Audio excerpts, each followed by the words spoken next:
you doing? Another episode of Badass Movie Time. What are we gonna do today?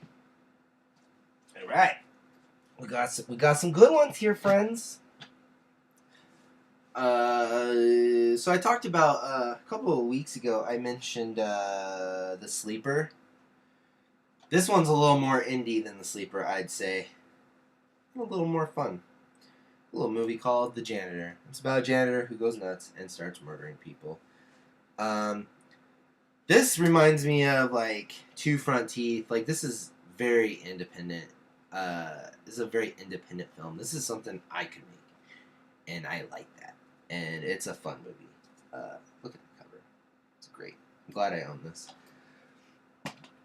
Here's a really shitty slasher that my mom has this tradition. If she doesn't know what to get me for like Christmas or a birthday, she'll go to Walmart and get me the worst movie she possibly can. And I actually appreciate this film that I'm about to talk about even more because she's seen this. She saw this. And she knew what she was giving me. And she knew what she was giving me was the best bad movie ever made. I love showing this movie to people, especially the scenes with Joey Lawrence from Blossom. He plays a cop in this movie.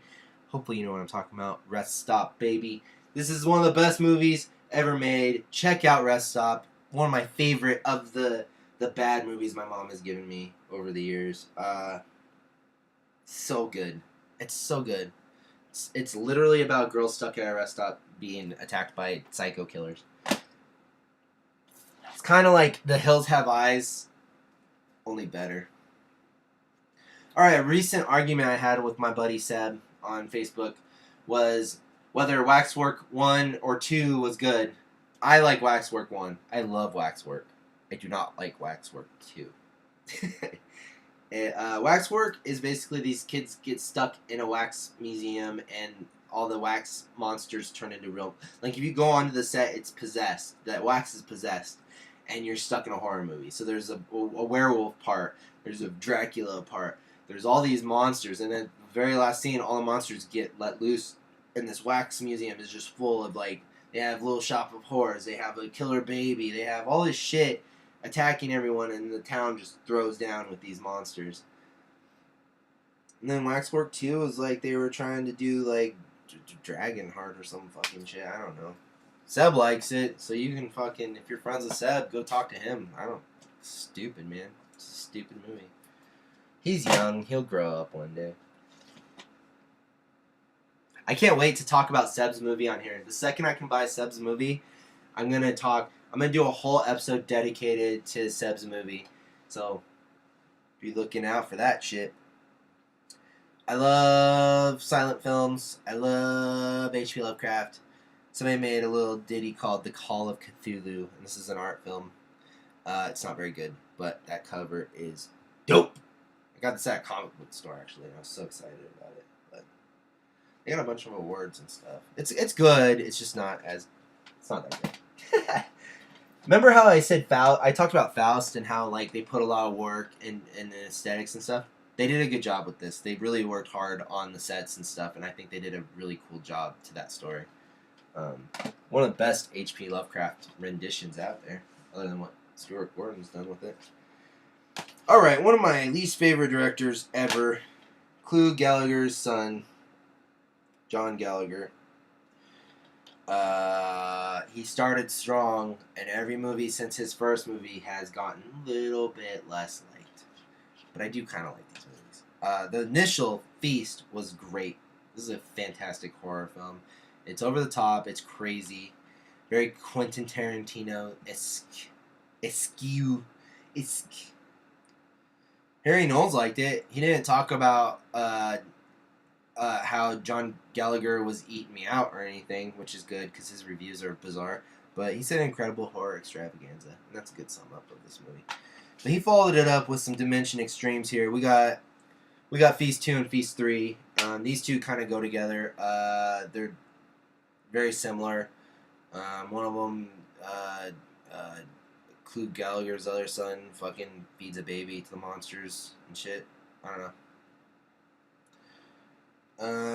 But I'm gonna tell you right now, the only reason I like these movies is this little pink-haired beauty here. Her tits are out. both of these movies like the whole time. I just want her to beat me up. So I talked about once again. I'll bring up The Sleeper. These weird rehashes of old ones. Ty West possibly did one of the best ones. This looks like something I would have gotten from the 80s, and it's fun and it's good. Tom Noonan's in this, which is cool. Tom Noonan he's a bad guy in a lot of movies, but he was my favorite role was him doing Frankenstein in the Monster Squad. But just look how cool that cover is, man. This is a badass movie. Is there anything on the inside? Oh, white cover. You wasted a perfectly good clear case. Made me pull it out for nothing. Good movie. Got that at Best Buy a couple years ago, a decade ago. Tucker and Dale vs. Evil. This is a great slasher parody. There's a lot of slasher parodies out there, but this one's very clever and fun. I talked about The Cottage, which was a really good one. And then I really like Cabin in the Woods. But this one's very funny. The Cottage is really funny too. But this is like two hillbillies who are accused of being killers but aren't and just have really bad luck. And then we have this weird movie that I got when it first came out. And it's called Freak Out. And this, you can tell, started being made in the late 90s. And then it didn't get finished until 2005. And I didn't get to check it out until 2006 or 2007. I watched this with my friend Parker, though. It's a good movie. It's a slasher parody, but it's very independent and it's very it's silly.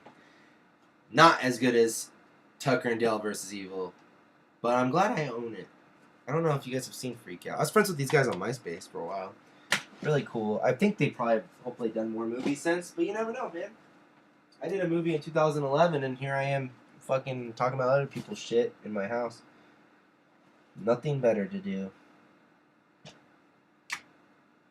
Bye.